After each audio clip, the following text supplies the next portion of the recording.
Thank you very much, Madam Chair, Mr. Shabbat, members of the committee, for holding this timely and important hearing. As you both said, tax policy is very important for small businesses.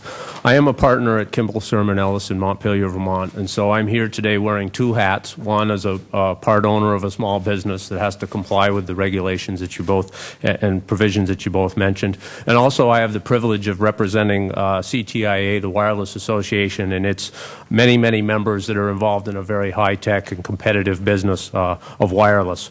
The business that I'm in, one of the things we do is provide an electronic bill tracking system for folks that are following what's going on in our states in terms of legislation that affects them in many ways. And so our business has been able to grow from 8 employees in 2006 to 22 today, which, you know, that's not a lot of employees, but for us it's a lot. And quite simply, we could not have grown our business without the advances that have taken place in the last few years in wireless technology, communications technology, and information services. So when I talk to you about these provisions that affect the wireless industry, these are also indirecting our ability to be productive and make money and be successful in business. There are many issues I could be talking about today. Some of the other panelists will address some of these. I'm only going to focus on 3. The first one is the issue of cell phones as listed property. The second is extension of the research and development tax credit. And the third, which is slightly off point but very important, is a bill soon to be introduced which would impose a moratorium on discriminatory state and local taxes on the wireless industry. The first issue, listed property, is a very difficult paperwork burden that's being imposed on small business. I mean, basically what it says is if you provide a cell phone or a BlackBerry for your employees, that's not deductible as a business expense unless those employees go through their bill and identify each and every call and its business purpose. Now, we have 10 employees that have cell phones. The time that it would take for those employees to go through and look through hundreds and hundreds of calls, it's just a paperwork nightmare. And the issue is that if the IRS were to audit us, they would say that this is not a non-taxable fringe benefit. It's a taxable item, and therefore that we'd have to collect back payroll taxes, Social Security and other taxes. And so this issue needs to be addressed.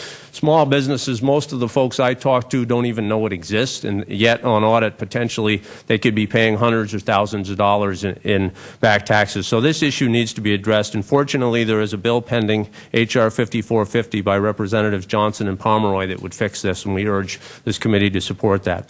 The second issue is the research and development tax credit. Many folks may not view the wireless industry as a small business because of the number of customers that subscribe to wireless technologies, but having just come back from the CTIA show in Las Vegas, there were thousands and thousands of small entrepreneurs that are developing little niche products and services that will run over wireless networks, and their R&D credit is very important to those small businesses that are really in the cutting edge of technology and innovation.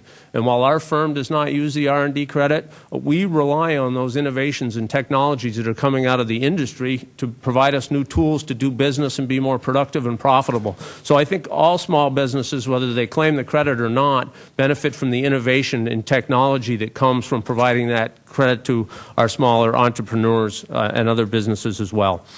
And then the final issue is a moratorium on discriminatory state and local taxes on wireless service. I recently published a study which found that the typical wireless consumer pays double the rate of taxes that other taxable goods and services that are taxed in the states. And so this is a very important issue for businesses like mine and other small businesses that end up having to pay a lot of money in state and local taxes on their wireless service.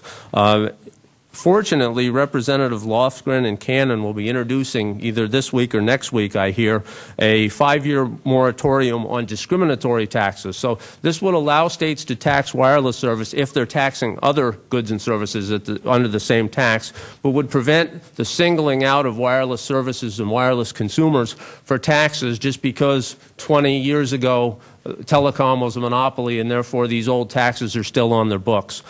So this is a very important piece of legislation that, while not covered under the Internal Revenue Code, is something that members of Congress could do to help small businesses that rely on wireless technologies to compete. So in conclusion, thank you very much for the opportunity to testify on these issues. I look forward to any questions that you might have at the conclusion of the panel. And again, thank you.